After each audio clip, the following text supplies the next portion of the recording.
On est aujourd'hui lundi 12 juillet et Rosh Chodesh Av.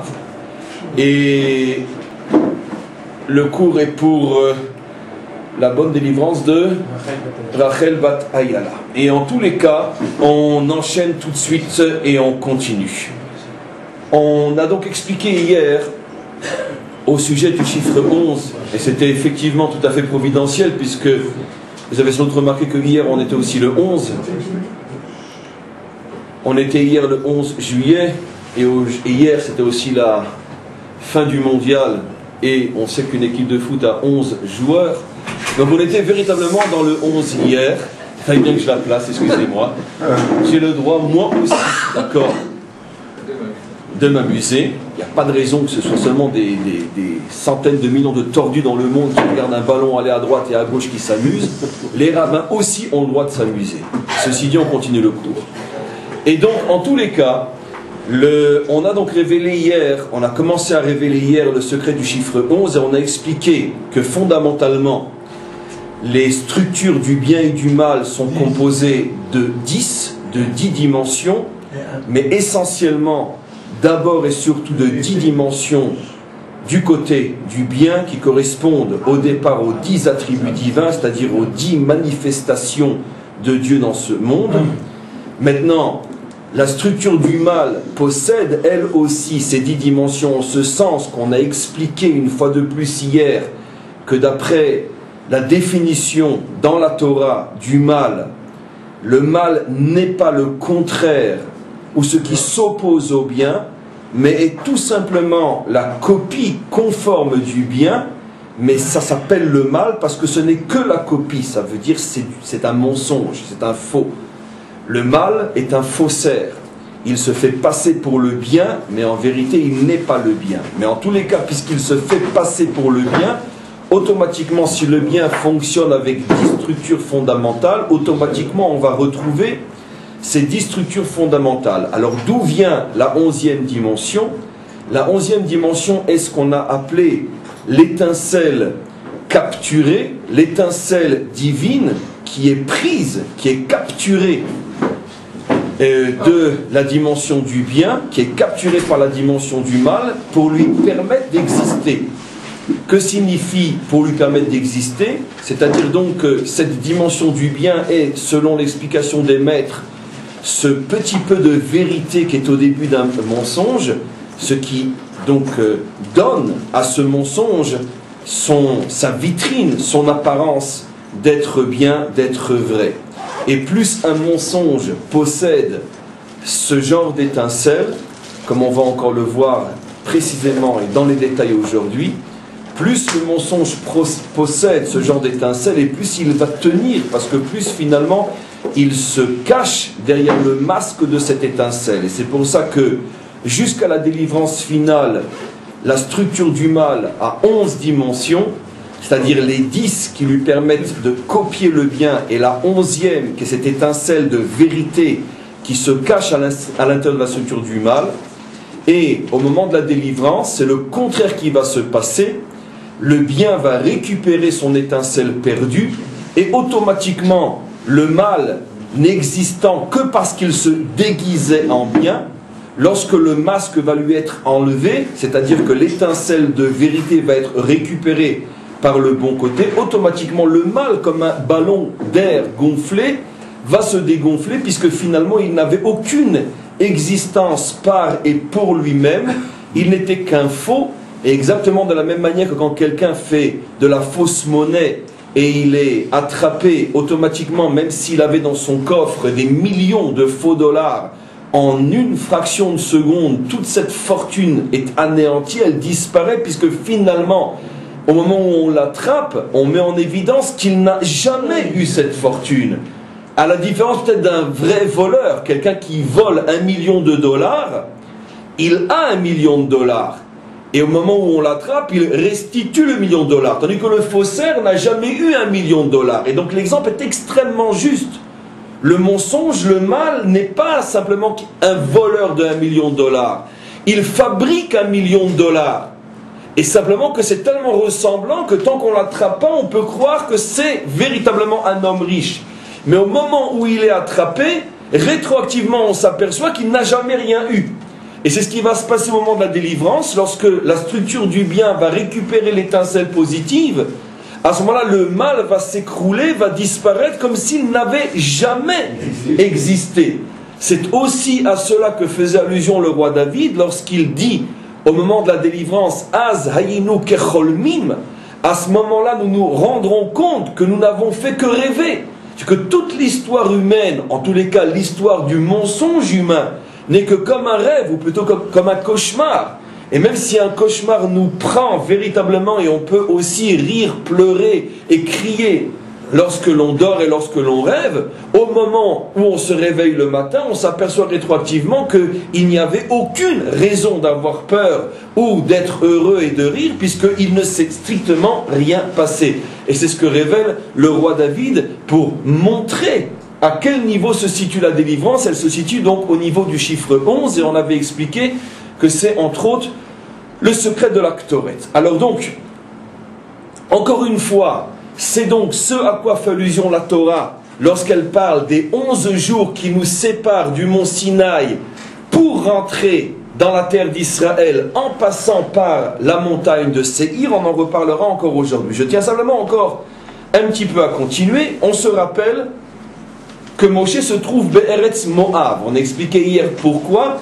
Parce que justement, entre autres, il voulait récupérer, puisqu'on parle de la 11e dimension, il voulait récupérer l'une des étincelles les plus extraordinaires de l'histoire du monde, qui est bien sûr Ruth. Et à l'endroit où il a dévoilé le 5e livre, qui correspond à la 11e dimension, à ce moment-là, il a créé un rayonnement extrêmement fort qui va rester à cet endroit-là pendant des siècles, voire des millénaires. Et plus tard, lorsque la jeune princesse Ruth va passer par là, elle va tout d'un coup avoir des pensées de se convertir et de rejoindre le peuple juif pour devenir la matrice du monde, la matrice de la royauté. Alors regardez ce qui est dit ici dans le verset 5 au début de la Parsha.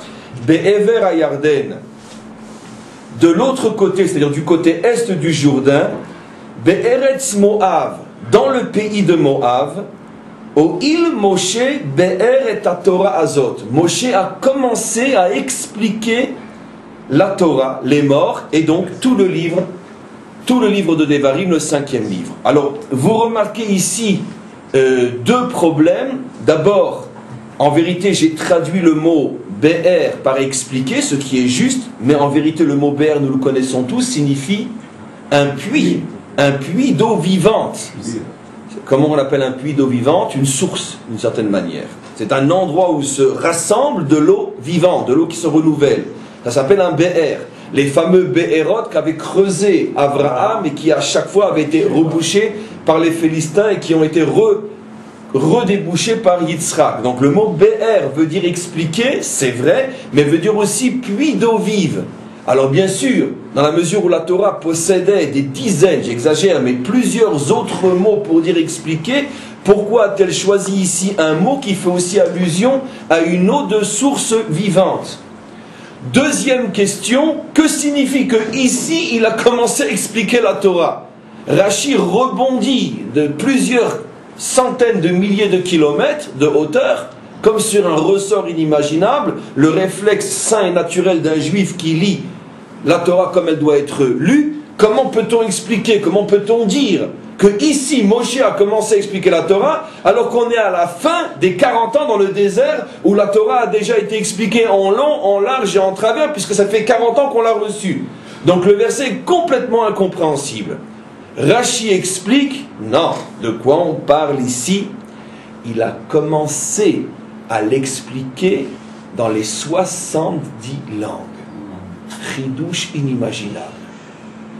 Pendant 40 ans, la Torah était étudiée et enseignée dans sa langue, dans la langue sainte, dans le Lashon HaKodesh, en hébreu. Et voilà que pendant 37 jours, et là Moshe révèle, et là Rachi, révèle, enfin la Torah révèle, Rachi explique quelque chose d'extraordinaire. Pendant 37 jours, depuis le premier jour du mois de Shvat jusqu'à sa disparition, le 7 du mois de Hadar, pendant 37 jours, Moshe va parler 71 langues. C'est-à-dire donc qu'il va bien sûr continuer à enseigner la Torah en Lashon HaKodesh, mais il va rajouter à chaque fois qu'il va donner un enseignement, il va le traduire en 70 langues. Et ça n'avait jamais été fait. Alors bien sûr la question se pose, pourquoi précisément maintenant tu commences à enseigner chaque enseignement d'abord dit transmis en hébreu? Pourquoi tu commences aussi à le traduire en 70 langues? Et pourquoi cette traduction en 70 langues s'appelle le fameux puits en question, le fameux ber, puisque maintenant on a répondu aux deux questions en même temps, ou du moins techniquement. Quand Moshe commence à traduire la Torah en 70 langues, alors son explication s'appelle Be'er, un puits d'eau vivante.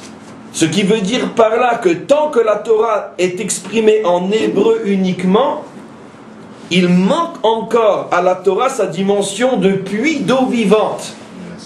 C'est extraordinaire. Alors expliquons. Premièrement, d'où viennent les 70 langues? On le sait encore une fois selon le codage biblique, ce sont les 70 peuples. L'humanité non juive est regroupée selon le code et l'explication profonde biblique en 70 peuples fondamentaux.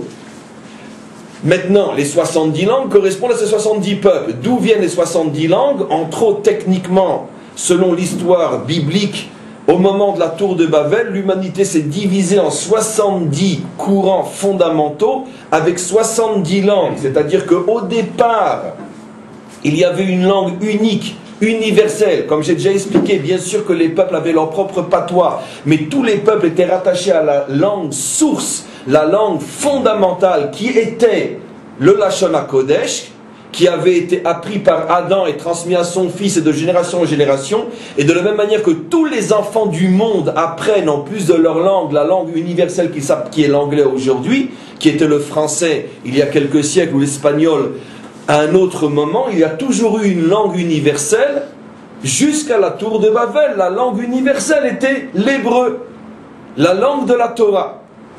Qu'est-ce qui s'est passé avec la tour de Babel? Il y a eu la dispersion, la confusion des langues, c'est-à-dire que les patois qui existaient déjà, et là je précise comment il faut lire la Torah, c'est pas que tout d'un coup on s'est mis à parler une autre langue. Tous les peuples parlaient déjà une autre langue.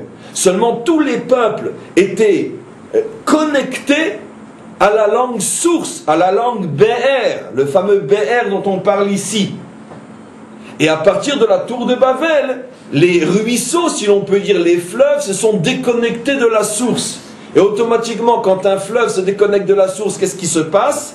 Il tarit, il perd son eau. Exactement de la même manière, tous les peuples savaient que la langue matrice, la langue source, avec tout ce que cela signifie, c'est-à-dire l'inspiration mère fondamentale est la langue qui connecte l'homme qui parle au divin. Et cette conscience a été perdue à partir de la tour de Babel. Et elle a été retrouvée, ou plutôt elle a commencé à être retrouvée. Moshe est le grand commenceur, le Mashiach sera le grand termineur, c'est pas comme ça qu'on dit en français mais vous avez compris, terminateur. Moshe commence, le Mashiach termine, selon l'expression des maîtres, Goël Rishon ou Goël Acharon, le premier libérateur sera le dernier, c'est l'âme de Moshe qui d'abord était dans un corps de Lévi, qui revient dans un corps descendant de David, mais c'est la même âme. Moshe a commencé ce que le Mashiach terminera. Or le travail de Moshe est de reconnecter toutes les langues à la langue matrice, à la langue qui permet à l'homme de se connecter au divin. Car la seule langue qui permet à l'homme de se connecter au divin, c'est la langue sainte. C'est pour ça que tous les peuples jusqu'à aujourd'hui font, malgré eux, consciemment ou non, l'aveu de ce que j'enseigne, puisque tous appellent cette terre la terre sainte et tous appellent l'hébreu la Lashon HaKodesh, la langue sainte, la langue sacrée. Ce qui veut dire que dans le subconscient des nations se trouve le secret expliqué aujourd'hui. Tous savent que c'est la langue matrice. Seulement le problème c'est que, encore une fois, leur langage s'était déconnecté de la source, ce qui veut dire que l'homme n'était plus capable de parler un langage qui le connecte à Dieu, parce qu'il ne connaissait plus sa source. Son langage c'était tari. Et donc qu'est-ce qu'a fait Moshe? Moshe a commencé à reconnecter l'humanité à la langue source. Bien évidemment, cette reconnexion est encore complètement voilée, complètement cachée, mais comme une graine qu'on met dans le sol et qui va prendre des jours, des semaines, des mois et certaines des années jusqu'à ce qu'elle commence à éclore, si c'est vrai au niveau d'un objet, à combien plus forte raison au niveau de l'histoire humaine, qui bien sûr, ce qui prend quelques heures ou quelques jours ou quelques semaines au niveau d'un individu peut prendre quelques siècles au niveau de l'humanité. Moshe a planté la graine de la reconnexion et le dévoilement total, ou plutôt l'éclosion de cette reconnexion se fera au moment de la délivrance, où tous les peuples à ce moment-là, les Anglais en anglais, les Allemands en allemand, les Français en français, les Chinois en chinois, tous les peuples, bien sûr, continueront à parler leur langue, mais arriveront à retrouver la racine fondamentale, ou on pourrait dire l'âme de leur langue, dans l'hébreu lui-même, car tous les peuples réapprendront à comprendre, à parler et à étudier en hébreu, de la même manière qu'aujourd'hui, tout celui qui veut faire des affaires à un haut niveau de la médecine ou à un niveau du droit, à un haut niveau est obligé de connaître l'anglais. Exactement de la même manière, tous les hommes connaîtront au moment de la délivrance la langue sacrée et pourront donc grâce à la langue sacrée se reconnecter à la source. Et c'est à ce moment-là que la Torah devient à nouveau source, c'est-à-dire en vérité elle était toujours source, à partir de laquelle sortent des ruisseaux qui donnent des rivières, des fleuves et des océans, mais depuis le déluge, la source s'était complètement coupée, la source elle existait encore, mais il y avait à la sortie de la source de gros cailloux à l'entrée de chacun des 70 ruisseaux qui faisaient que ceux qui étaient de l'autre côté des cailloux ne recevaient plus rien. Et qu'est-ce que a fait Moshe? Moshe a nettoyé les 70 canaux des scories, des déchets qui empêchaient la connexion entre le langage non juif et le langage sacré, et à ce moment-là, il a remis en évidence la source. Premier niveau d'explication absolument fabuleux. Deuxième niveau d'explication, pourquoi ça se passe Be'eretz Moav, et pourquoi ça se passe aussi à l'endroit où beaucoup plus tard Ruth va se convertir. Alors là, je vais vous livrer un deuxième secret dans ce cours. Sachez que l'une des raisons fondamentales pour laquelle le maître du monde a voulu que les maîtres d'Israël et chacun d'entre nous étudions et enseignons la Torah dans une langue étrangère, c'est parce que c'est le moyen le plus fort, le plus extraordinaire pour récupérer les étincelles perdues, puisqu'on est, comme on le sait depuis hier, dans le secret du chiffre 11. J'explique. Chaque peuple, son essence est liée à sa langue, comme on le sait, ce qu'on appelle la langue maternelle. C'est extraordinaire, encore une fois, comment dans le français on retrouve les notions les plus profondes du sens vraiment profond de l'existence. Et la langue maternelle, et me dites pas les autres le disent aussi, non, parce que il y a des endroits où on parle de langue paternelle, comme on parle aussi de la mère patrie ou de la terre ou de la Vaterland, la terre patrie. Et donc, c'est pas toutes les langues qui disent la langue maternelle. En tout cas, peu importe. Dans la notion langue maternelle, il y a la notion de source, d'essence, puisque la mère c'est la matrice. Donc la langue maternelle est d'une certaine manière, ou pas seulement d'une certaine manière, c'est fondamentalement, on peut dire, le véhicule de l'identité profonde. La première langue que tu parleras bien va d'une certaine manière figer, former ton caractère jusqu'à la fin de ta vie. Nous, pour qui la langue française est la langue maternelle, même si nous vivons pour certains d'entre nous depuis 20 ans ou 30 ans dans un autre pays, dans le nôtre bien sûr, et même si, Bezrat Hashem, nous vivrons suffisamment vieux pour que nous ayons vécu dans un autre pays que la France, beaucoup plus longtemps qu'en France, nous savons tous, et c'est pas honteux de le dire, notre caractère, notre manière de ressentir, de vivre sera toujours imprégné par l'identité française. Pourquoi? Parce que notre langue maternelle est la langue française. Alors pourquoi le maître du monde a-t-il voulu que son peuple soit lui-même divisé en 70 langues, puisque l'exil, on est aujourd'hui Rosh Chodesh Av, l'exil est finalement la décomposition d'Israël à l'intérieur des 70 peuples, donc automatiquement Israël va se mettre à parler les 70 langues. Et même lorsqu'il revient sur sa propre terre, dans ce pays, on continue à parler les 70 langues. Comme la blague le dit, si vous voulez ne pas être compris à Jérusalem, surtout ne parlez jamais en français. Aujourd'hui on peut rajouter en anglais aussi, et dans certaines villes en russe, et dans d'autres, etc., etc. Pourquoi? Parce que qu'est-ce qu'il y a là-dedans? Il y a là-dedans beaucoup plus que l'aspect technique, puisqu'on est né en France, on parle français. Nous savons très bien que tout ce qui se passe en bas est le reflet d'une volonté extrêmement profonde en haut, et surtout lorsque ça touche le peuple juif. Et donc pourquoi le maître du monde voulait que nous parlions les 70 langues? Et encore une fois, la preuve que ce n'est pas seulement la conséquence d'un accident, l'exil, c'est que Moshe, les 37 derniers jours de sa vie, parlait tous les jours les 70 langues et enseignait la Torah en 70 langues. Alors donc il y a quelque chose qui n'est pas lié à l'exil. C'est de Moshe que nous apprenons que c'est même un bien de pouvoir étudier et enseigner la Torah dans une autre langue que l'hébreu. Alors qu'est-ce que cela signifie? Eh bien, à partir du moment où la Torah est étudiée ou enseignée en hébreu par un juif, et après je vais préciser ce que je dis, à l'intérieur du pays qui parle cette langue, ou pour ceux qui parlent cette langue, même si il se tient dans un autre pays, mais il est entendu par ceux qui parlent cette langue, toutes les étincelles perdues qui se trouvent dans ce pays, c'est-à-dire la dimension 11, vont se réveiller. J'explique concrètement ce que je suis en train de dire. Un maître est en train d'enseigner en anglais, il est en train d'enseigner en allemand, en espagnol ou en français. Un juif est en train d'étudier, pas forcément en train d'enseigner dans l'une de ces langues. Au même moment, vous entendez, au même moment, quelque part en France, en Angleterre, ou en Espagne, c'est-à-dire dans les pays où on parle cette langue, à ce moment précis, une âme se réveille et part à la recherche de son identité perdue, ce qu'on appelle en français un converti. Qu'est-ce qu'est la conversion?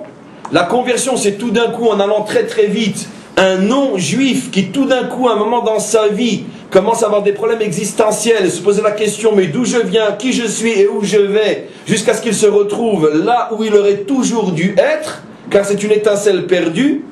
Qu'est-ce qui a fait qu'un jour il s'est posé la question, puisqu'il n'a aucune raison de se poser la question? Pourquoi cette question est rentrée en lui plus que dans son voisin qui porte le même nom, qui va comme lui depuis des années tous les dimanches matins à l'église et qui mange la même chose et qui a les mêmes envies, les mêmes jeux et les mêmes distractions et les mêmes affinités de pensée? Pourquoi lui va devenir juif et pas l'autre? Qu'est-ce qui s'est passé? Il s'est passé que l'un était une étincelle perdue complètement voilée et l'autre ne l'était pas. Et qu'est-ce qui a fait que l'étincelle s'est réveillée? Le fait que il y a des juifs qui étudient ou qui enseignent la Torah dans cette langue, ça réveille l'étincelle. Ce juif-là ne connaîtra jamais celui qui s'est réveillé. Celui qui s'est réveillé ne connaîtra peut-être jamais celui qui l'a réveillé. Exactement ce que Moshe a fait avec Ruth. Moshe, qui était bien sûr un prophète, excusez-moi de le dire, a vu par quelle matrice sortirait la royauté de David. Il a retrouvé l'endroit où passerait un jour cette matrice. Il s'est installé à cet endroit. C'est là qu'il a construit son Beth Midrash, sa fameuse tente, le fameux Ohil, le fameux Ohel. Il a construit sa tente les 37 derniers jours de sa vie. Et il s'est mis à enseigner la Torah tous les jours, entre autres en moabite, puisque en 70 langues. Chaque parole qu'il disait, il la disait aussi en moabite. Et ce qui va faire que l'étincelle de Ruth se réveillera un jour. Pourquoi? Parce que la Torah a été enseignée en moabite. Mais je précise, c'est pas n'importe quel juif qui étudie, et c'est pas n'importe quel maître qui enseigne. À condition que l'enseignement ou l'étude soit au niveau du chiffre 11. Ça veut dire que celui qui étudie ou enseigne est à l'intérieur de lui-même ne serait-ce qu'un zeste du dévoilement de la Yérida du 5e niveau de l'âme. Puisque n'oublions pas de quoi on parle depuis hier. Si je suis un juif qui suis au niveau du Nefesh uniquement, du Rouar, de la Neshama et même de la Chaya, je peux gueuler du matin au soir la Torah en français, je ne réveillerai aucune étincelle. Pourquoi? Parce que les étincelles ne sont sensibles qu'à la 5e dimension, qu'à la dimension qui est aussi la dimension du 11. Mais par contre, si l'étincelle reçoit un rayonnement provenant du 11, c'est-à-dire que tout d'un coup se trouve quelque part dans le monde un maître qui en français, en anglais ou en espagnol ou en russe va parler Torah et il est lui-même lié à la 5e ou à la 11e dimension qui est la même chose selon le cours d'hier, à ce moment-là, selon la puissance de ce rayonnement, comme un soleil qui rayonne, le rayonnement va pouvoir atteindre cette étincelle dans le secret des âmes. Bien sûr que nos yeux physiques ne voient pas ces rayonnements, mais ne nous inquiétons pas, quand on téléphone aussi, nos yeux physiques ne voient pas les ondes qui passent en temps, en milliardième de fraction de seconde et moins encore de Jérusalem à New York. Donc on sait aujourd'hui qu'il n'y a que ce qui ne se voit pas qui existe, exactement le contraire de ce qu'on croyait. C'est plus, moins ça se voit et plus ça existe. Et donc exactement de la même manière, au moment où donc ce juif qui est au niveau de la 11e dimension se met à parler, directement il réveille des âmes. Vous comprenez maintenant que plus un juif est lui-même connecté à la 11e dimension, et plus il va faire monter sans le savoir une armée de convertis. Ça veut dire que quand il arrive après 120 ans là-haut, tout ça le moment de la délivrance, tout d'un coup ce juif-là se retrouve à la tête d'une famille de peut-être de milliers de personnes. Mais mes amis, quel est le premier? C'est vrai pour une autre raison, mais c'est dans le même esprit. Quel est le premier sur lequel on dit qu'il est le père de tous les convertis et elle la mère de toutes les convertis, Abraham et Sarah? C'est vrai par un autre billet, parce qu'eux n'avaient pas encore la Torah, peu importe, rentrons pas dans les détails. Mais la notion existe, que c'est précisément des juifs qui produisent les convertis. À l'époque d'Abraham et Sarah, d'une certaine manière, depuis Moshe Rabbeinu par l'étude de la Torah. Vous comprenez? Mais seulement, encore une fois, c'est clair que c'est peut-être 2, 3, 4, 5, 10 dans la génération qui arrivent à ce niveau-là. Mais c'est eux qui réveillent. Donc on comprend maintenant encore une fois pourquoi la Torah est appelée ici BR, parce que justement Moshe a permis nouveau aux 70 canaux de se connecter à la source, et c'est pour ça que lui-même a redonné vie à ces 70 canaux en enseignant pendant 37 jours la Torah en 70 langues, de manière donc à commencer le travail de récupération de toutes les étincelles perdues. Donc vous voyez à quel point ce livre-là est à un niveau qu'on n'imagine même pas. On n'imagine même pas tout ce qui se cache derrière ce livre-là. Et bon, c'est ce que je vais dire maintenant, je peux le dire évidemment pour les 4 premiers, mais sans exagérer. L'infini d'années-lumière de temps pour expliquer chacun des versets de ce 5e livre ne suffira pas. Je peux dire sans la moindre hésitation que chacun des mots de ce 5e livre fait allusion à ce qu'on a commencé à expliquer hier et aujourd'hui. Comment réveille-t-on la 11e dimension? Comment récupère-t-on les étincelles perdues? C'est tout le sujet du 5e livre. Alors maintenant on va continuer. On était resté sur une question hier qu'il va falloir donc bien sûr résoudre. Pourquoi faut-il absolument que l'entrée en Eretz Israël se passe par Eretz Edom, alors qu'on expliquait qu'ils sont sortis à des centaines de kilomètres de cet endroit-là, et Dieu leur a fait traverser toute la distance d'ouest en est pour qu'ils se retrouvent devant la terre de Edom, et l'entrée en Eretz Israël est conditionnée à une relation réussie ou non avec Eretz Edom, qu'on appelle dans la Torah Arsir. Pourquoi? Mais d'abord, je vais vous rappeler que la Torah, dans cette paracha, revient sur un sujet que nous avons déjà évoqué de nombreuses fois, et la dernière fois ou l'avant-dernière fois avant aujourd'hui, pas plus tard que la semaine dernière, ces fameuses 3 terres, qui sont finalement les terres du côté est du Jourdain, qui avaient été promises à Abraham, et dans le langage de la promesse, ces terres s'appelaient Kini, Knizi et Kadmoni, parce qu'à cette époque-là, les 3 peuples, Ammon, Moab et Édom, n'existaient pas encore. Et donc, mais ces territoires existaient, ils étaient entre d'autres mains. Et dans Parshat Lech Lecha, Dieu promet à Abraham 10 terres.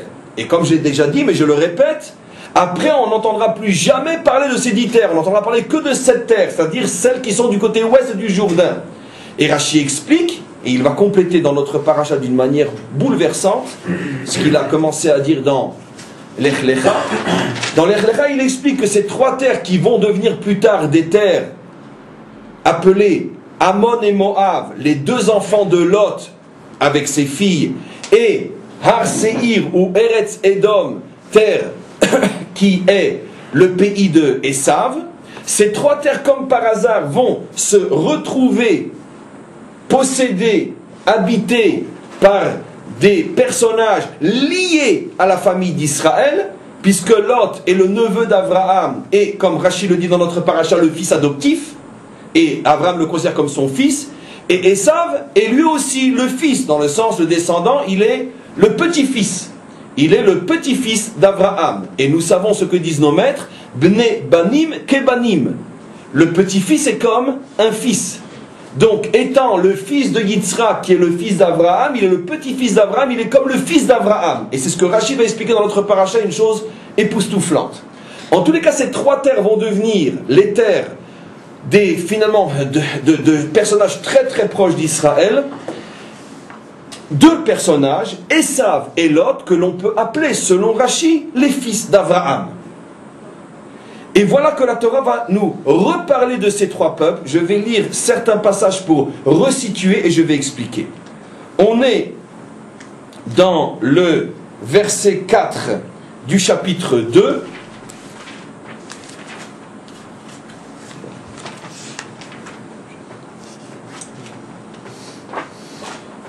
On est dans le chapitre 4 du chapitre 2 et on commence. Vet'am tzav les morts, et tu ordonneras le peuple et tu diras Atem ovrim begvul achechem bene Esav. Vous allez maintenant passer à côté de la frontière de vos frères Esav. Ayoshvim beseir, ceux qui sont à Seir, le fameux Har Seir. Vayir'u mikem, ils auront peur de vous. Venishmartem meod, et faites très attention. Al tidgaru bam, ne rentrez pas en conflit avec eux. Kilo eten lachem mi'artzam, car je ne vous donnerai pas leur terre. Ad midrach kaf regel, pas même de quoi y poser la plante de pied. Qui est Roucha le Esav, parce que cette terre je l'ai donnée à Esav, dit Dieu. Qui est Roucha le Esav natati et Har Seir. Où on a vu que Dieu a donné cette terre à Esav, on a simplement vu que Esav est parti s'y installer. Dans la fameuse Parshat Béchalar, Vaishlar, où on nous dit qu'effectivement, Vaishlar, où on nous dit effectivement que Esav a quitté la terre de Canaan pour s'installer sur le Har Seir, on ne voit aucune allusion là-bas au fait qu'il a reçu un ordre ou qu'il a été envoyé par. Il y va. Mais là, la Torah nous révèle, vous voyez, c'est pas seulement des répétitions, le cours d'hier, la Torah nous révèle quelque chose de fondamental. Non, c'est moi qui lui ai donné. On fait confiance à Rachid qui va nous expliquer où, quand, quoi, qu'est-ce, comment, on va y arriver. On continue. Vanefen venavor derech midbar Moab. Après avoir contourné la terre de Édom, Har Seir, puisqu'elles sont l'une au-dessus de l'autre, on a Édom, Moab et Ammon, l'une au-dessus de l'autre, qui sont toutes les 3 du côté est du Jourdain, qui aujourd'hui globalement forment ce qu'on appelle la Jordanie. Alors, midbar Moab, après on est arrivé à la hauteur de la terre de Moab. Vayomer Hashem Elai, et Hashem m'a dit à ce moment-là, Moshe dans ce livre-là répète ce qui s'est passé. Al tatsar et Moab, ne t'attaque pas à Moab. Ve al tidgarba milchama, tu ne lui feras pas la guerre. Kilo eten lecha me'artso Yerusha, parce que tu n'auras pas une part sur cette terre. Qu'il est venu Lot natati, parce que c'est à Lot que j'ai donné cette terre-là. Et on continue, verset 17. On arrive maintenant à Ammon, la dernière vers le haut, un petit peu d'eau. Vekaraf tamul bene Ammon. Après, on s'est approché des Bnei Ammon, la 3e au nord. Et qu'est-ce que nous dit Dieu? Al tetsurem ve al tidgarbam, ne les attaque pas et ne rentre pas en conflit avec eux.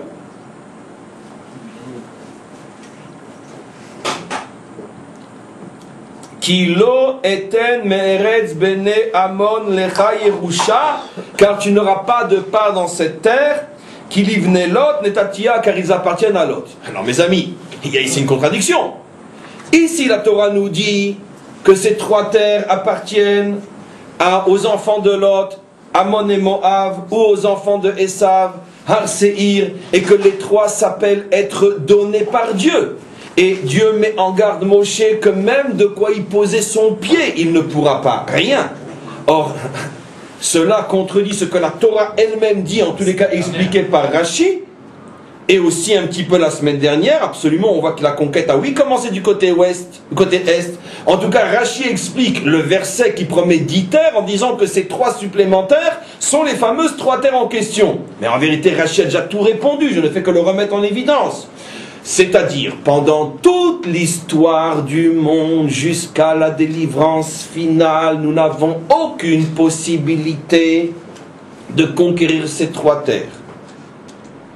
Mais au moment de la délivrance, nous allons, oui, conquérir ces trois terres. C'est tout simplement comment Rashi résout cette contradiction apparente entre ces deux parties de la Torah, Lech Lecha et Devarim.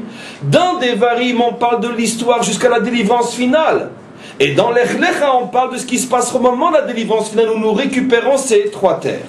Mais, avec une petite différence mise en évidence ici, c'est que deux des trois, celles qui sont au Bnei Lot, Moab et Ammon, on a commencé à les grignoter un petit peu déjà à l'époque de Moshe. Tandis que Eretz Edom, même pas de quoi y poser le pied. Parce qu'en vérité, l'expression même pas de quoi y poser le pied n'est dite qu'au sujet de Eretz Edom. Tandis qu'au sujet de Moab et Ammon, nous savons que oui, nous avons commencé à grignoter. Mais c'est le fameux combat contre le roi Sichon, bien sûr, et contre Og. Et donc, pourquoi avons-nous commencé à grignoter? Rashi lui-même explique la semaine dernière, parce que ce qui nous était interdit, c'est de conquérir ces terres quand elles sont entre les mains de Édom, Moab et Ammon. Mais les territoires de Ammon et Moab avaient déjà commencé à être grignotés par des non-juifs, Sichon, et donc automatiquement, lorsque Moshe est venu, il n'a pas pris une terre à Moab, il a pris une terre à Sichon qui lui-même l'avait pris de Moab. Tandis que Édom n'avait jamais été grignoté par personne. Édom, depuis l'époque de Esav, était entre les mains de Édom, des enfants de Esav, et c'est pour ça que la Torah dit, vous n'aurez pas la possibilité même pas d'y poser votre pied, d'y installer votre pied. Bien sûr, tout ça c'est l'explication technique. Mais maintenant, essayons de commencer à creuser.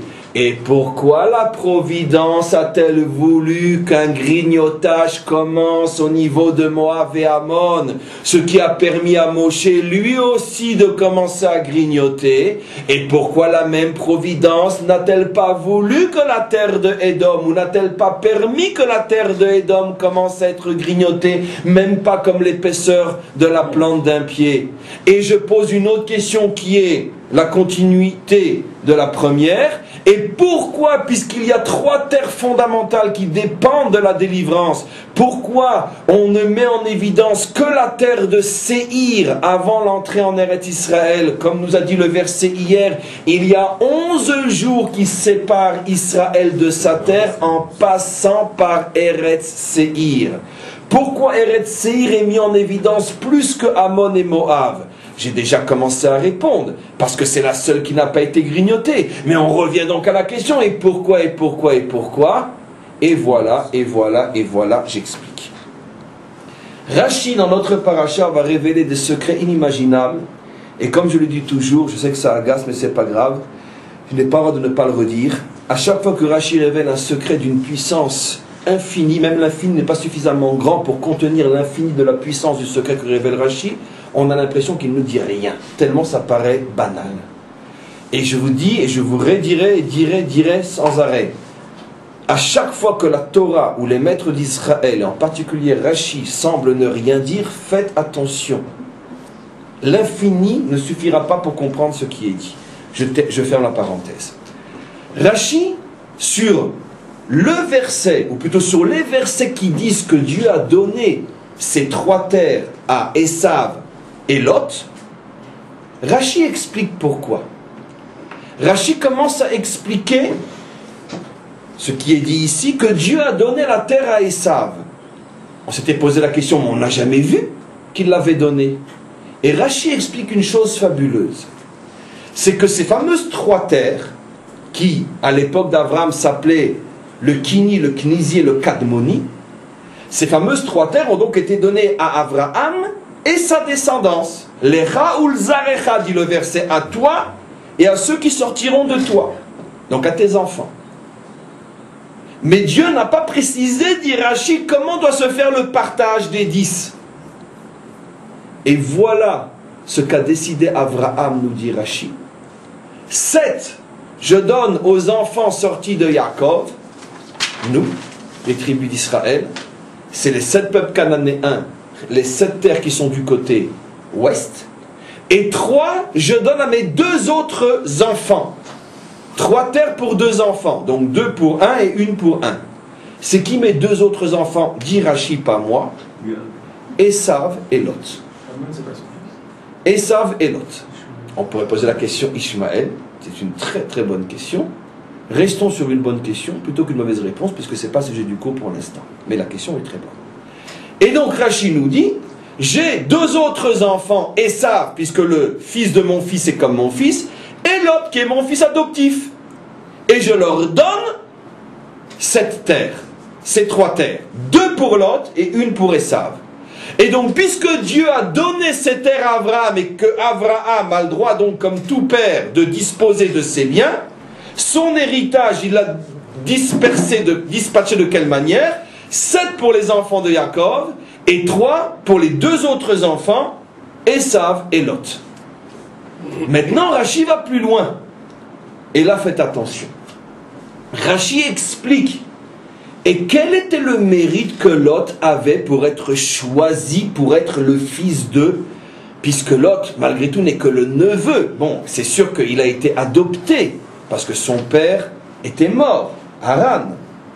Mais pourquoi, malgré tout, il a été à ce point récompensé? Peut-être que dans cette question, il y a sous-entendu la tienne. Si déjà tu veux donner à d'autres fils, t'en as un vrai biologique, c'est Ishmaël. Pourquoi Lot? C'est pas vraiment ce que Rashi pose comme question. Je dis qu'elle était sous-entendue, ta question dans Rashi.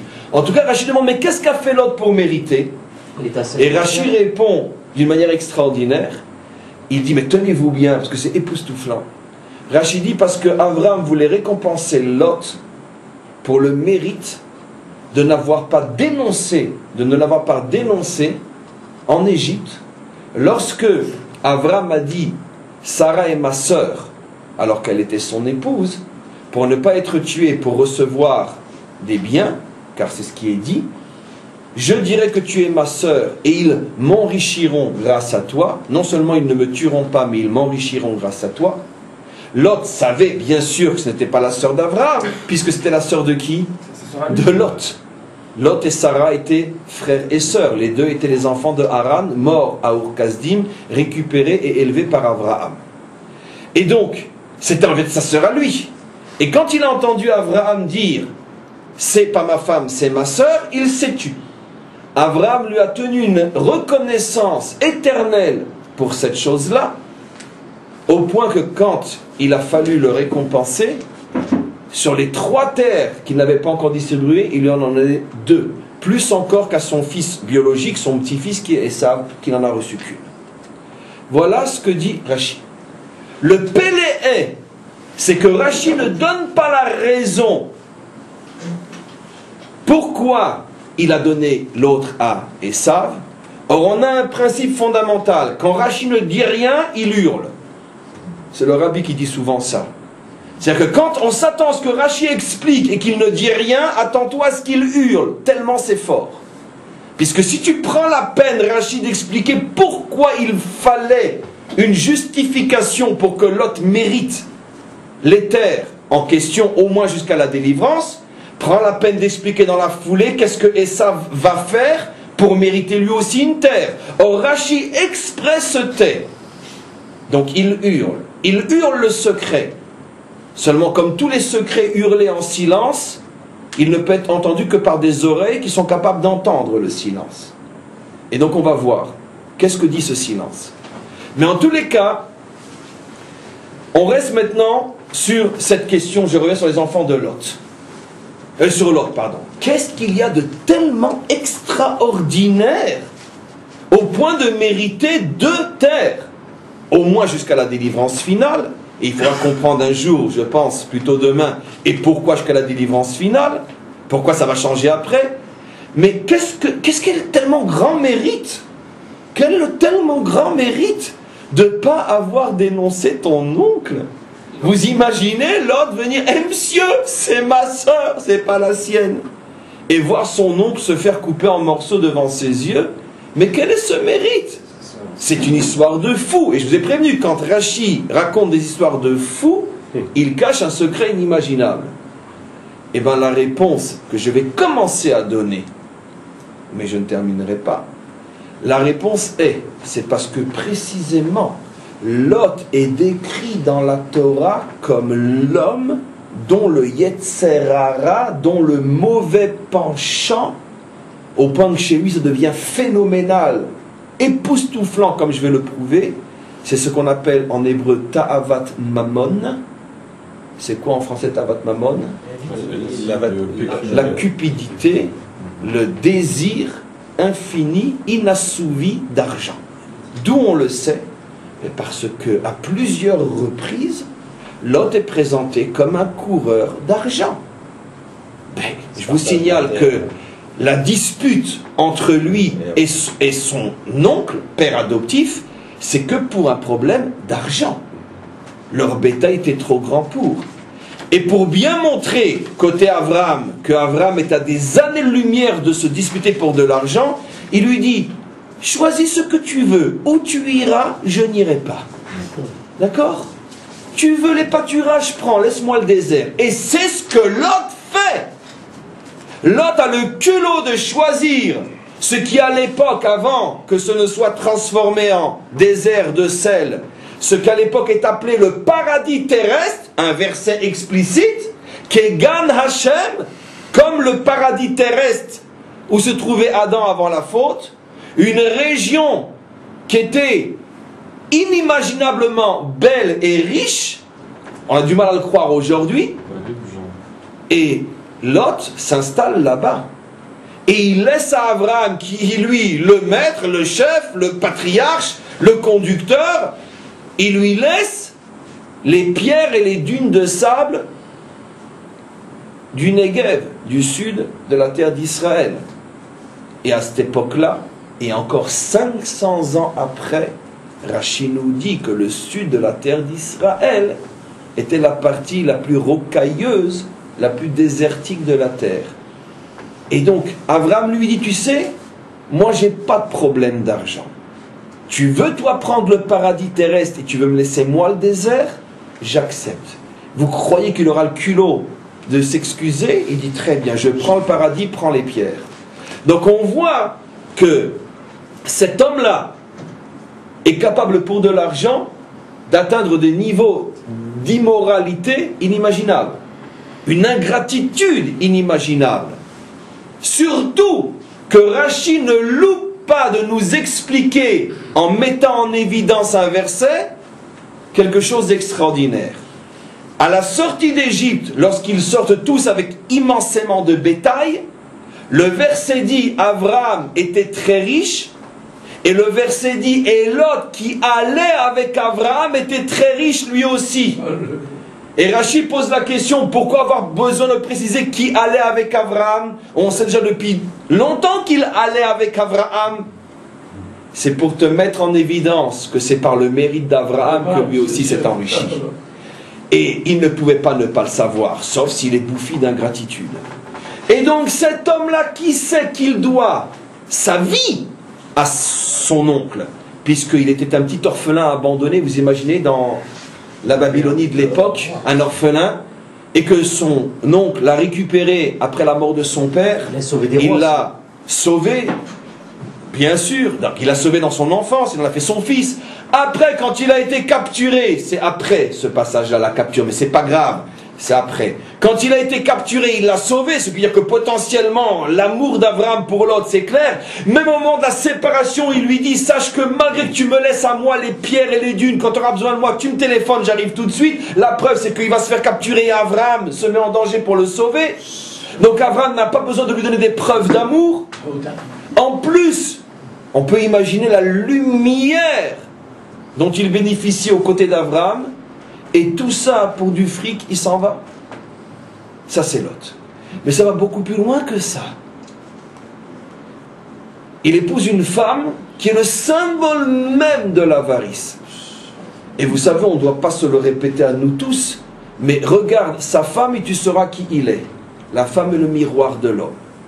Donc s'il épouse une femme qui a été transformée en statue de sel, parce que nos maîtres disent qu'elle était tellement avare qu'elle comptait les grains de sel qu'elle mettait dans l'assiette des invités une fois tous les 1000 ans quand il y en avait un, et comme punition, bon ce sont des métaphores, ça peu importe, mais comme punition, elle a été transformée en statue de sel contre sel, d'accord? Vous imaginez, si c'est le miroir de Lot, comment qu'il était Lot. Et la preuve, c'est que quand les anges sont venus le sauver, par le mérite et grâce au mérite d'Abraham, qu'est-ce qu'il est dit? Vaïtmamea, il ne voulait pas bouger, au point que ils l'ont pris de force. Et Rachi, toujours Rachi, pose la question, mais pourquoi il traîne quand tout va sauter? Pourquoi il faut le prendre? Parce qu'il était en train de ramasser tout ce qu'il avait. Et Rachid dit, il était prêt à prendre le risque de crever avec sa valise, mais pas partir sans sa valise. Voilà. Ça, c'est l'autre. Alors maintenant, et bien sûr, ce sont des exemples très simples, et vous imaginez tout ce qu'il y a à décoder. Un homme comme ça, qui ne vit que pour et que par et que avec l'argent, quand il entend que celui qui est le frère de Sarah va s'enrichir, normalement il aurait dû craquer et dire à Abraham, Abraham t'es bien gentil mais trouve autre chose, parce que si celui qui doit s'enrichir c'est le frère, le vrai c'est moi. Et il a vu devant ses yeux Abraham dire c'est ma sœur, et donc amenez-moi la richesse, et lui qui est le vrai frère il ne dit rien. Pour nous ça paraît simple, mais pour un homme comme Lot ça prouve, et Abraham lui a été reconnaissant. Maintenant je vais dire quelque chose qui va contredire tout ce que j'ai dit, parce que je suis en train de préparer le cours de demain. Ça prouve que dans son fond intérieur, pas si cupide que ça. Il y a eu un moment dans sa vie où il a eu l'épreuve de l'immoralité pour l'argent, et il a su tenir. Bien que toute sa vie est un culte à l'argent, une fois dans sa vie, il suffisait qu'il dise un mot, c'est lui qui prenait l'argent, ce qu'il a toujours voulu, il le prenait seul, parce que finalement c'est lui le frère, il s'est tu. Je ne dis pas que ça lui a pas fait mal, mais il s'est tu. Il a laissé Abraham dire qu'il est le frère, il a laissé Abraham prendre l'argent. Comment qu'il l'a récupéré? Parce que c'est Abraham. Et Abraham, il n'en a pas besoin de tellement. Et donc une partie, il a donné à l'autre. Et c'est ce que dit Rachi. Parce qu'il allait avec Abraham, il s'est enrichi. Ça veut dire que tu n'as rien à craindre l'autre. Quand on marche avec quelqu'un comme Abraham, de toute façon, tout ce qu'il a, il te le donnera. Alors tu n'as pas à avoir peur. Mais malgré tout, ça, il ne pouvait pas le savoir. Et comme lui, de toute façon, il est aveuglé par l'argent, il a surmonté l'épreuve. On continuera bien sûr à expliquer demain ce que ça signifie. Comment, dans un homme qui incarne, selon le modèle biblique, la cupidité, comment cet homme-là, justement, la seule fois où on voit qu'il va avoir une épreuve, c'est précisément, comme toujours, une épreuve d'argent, mais là, il va réussir. Maintenant, mes amis, je termine le cours. Et sur Édom, Esav, là, Rachi ne dit rien. Quel est son mérite? Mais en vérité, Rachi le crie. Et j'explique. Parce que Rachi lui-même le suggère dans d'autres endroits. Et après, j'expliquerai pourquoi il n'a pas voulu le dire en toutes lettres. Le mérite de Lot, de Esav, est que Esav, mes amis, était fou, mais fou, amoureux de son grand-père Abraham. Abraham était le modèle de vie, la raison de vivre de Esav. Vous ne saviez pas? Vous l'avez déjà entendu, mais peut-être jamais comme je vais vous le dire aujourd'hui. Esav, il avait un modèle dans sa vie. Quand il se levait le matin, il regardait la photo de son grand-père. Et à cette époque, il n'y avait pas encore de mezouza, mais quand il sortait pour aller chasser, il embrassait la photo de son grand-père. Il ne vivait que pour son grand-père. Quand Esav, il a entendu, à l'âge de 15 ans, parce qu'avant, il ne le savait pas encore, ou il n'avait pas les moyens de le vivre, quand il a entendu que dans la jeunesse de son grand-père, il a failli être tué par Nimrod. Quoi, Nimrod? Nimrod a voulu lever la main sur Papy, il a pris son épée, il est parti se battre contre Nimrod. Il l'a tué, il lui a pris les fameux habits. Et se battre contre Nimrod, c'était pas une mince chose, une chose facile. Et bien c'était ce fameux jour, dit Rachi, où il est revenu fatigué. Et qu'il a dit à Yaakov, j'ai faim, donne-moi à manger. Pourquoi? Je viens de tellement loin, je viens de Babylonie. Et je viens de tuer Nimrod, je viens de venger l'honneur de Papy. Où est Papy? Je veux lui dire, j'ai tué son ennemi. Et il voit tout le monde en train de préparer des lentilles, le repas de deuil. Il dit à Yaakov, mais pour qui c'est ces lentilles? Tout le monde sait qu'annoncer ça à Esav, c'est le risque du suicide. Il est fou de son grand-père. Et puis il s'aperçoit, comme dans une maison de deuil, que les photos ont été cachées. Il voit que les photos de Papy, elles sont plus au mur. Il comprend. Vous savez ce qu'il dit à ce moment-là? Eh bien, allez tous vous faire foutre, je ne crois plus en rien. Si lui, il est mort, je ne crois plus en rien. Prends ton droit d'aînesse, prends ton bon Dieu, prends ta religion. C'est de la foutaise, votre truc. Si un homme comme ça peut mourir, je ne crois plus en rien. Et il s'est révolté. C'est-à-dire que chez lui, la mort d'Abraham a eu l'effet de la révolte. Comme toujours, quand on croit vraiment en quelque chose et qu'on l'idolâtre un petit peu, c'est bien sûr le problème de Esav. Trop, c'est trop. Et bien quand ton idole s'effondre, tu t'effondres avec. C'est clair. C'est un vieil homme. Et donc comment? C'est un vieil homme, c'est un papy qui meurt, c'est pas un enfant, c'est pas son fils. Peu importe, c'est son modèle. Un modèle, même à 120 ans quand il s'en va. Oui, oui. Je comprends pas. C'était pas pour lui un être de chair. Pour lui c'est un symbole, c'est une lumière, c'est un modèle. Un modèle ne meurt pas dans l'esprit des idolâtres. Même si l'idolâtrie est au départ enracinée dans quelque chose qui est bon, Abraham est bon. Mais quand c'est trop, c'est trop. Ben, on l'a vu dans toutes les générations, où quand on est trop attaché à un modèle, lorsque le modèle se voile, eh ben on disjoncte. On le voit tout le temps, dans tous les domaines on le voit. Et donc c'est ce qui s'est passé avec Esav. Et donc tout le récit de la vente du droit d'aînesse et tout le récit de j'en ai marre, je vais crever, il dit garde ton droit d'aînesse, j'en ai rien à foutre, c'est ce qu'ils disent, pas moi. Vaïvez et abchora, j'en ai rien à foutre de ton droit d'aînesse. Anochi olech lamout, de toute façon on va tous crever. Et pourquoi tu parles comme ça? Pourquoi tu es à ce point noir? Mais si lui est mort, on va tous crever. Lui était notre lumière, lui était notre espoir, lui était notre Messie. On pensait que c'est lui qui allait amener la délivrance. Il est mort, il n'est plus là, on n'a plus de raison de vivre. Il a tout envoyé balader. Mais de là, ça montre qu'il était tellement attaché à Abraham. Et c'est pour ça qu'Abraham lui a donné une terre. J'expliquerai plus demain, je vous laisse, j'ai pas fini encore, je vous laisse en attente du cours de demain. Encore une fois, il y a peu de temps, on disait qu'on arrive à concurrencer Spielberg. Je crois que très vite, on va le dépasser. Maintenant, et vous inquiétez pas, ce genre de cours deviendront véritablement les Oscars de la délivrance. Ça veut dire que ce que le mondial est arrivé à faire hier, une véritable catastrophe, d'accord? Et pour bien se foutre de nous, le maître du monde a mis la fin du mondial, Rosh Chodesh Av, chez Mema Etim Besimcha.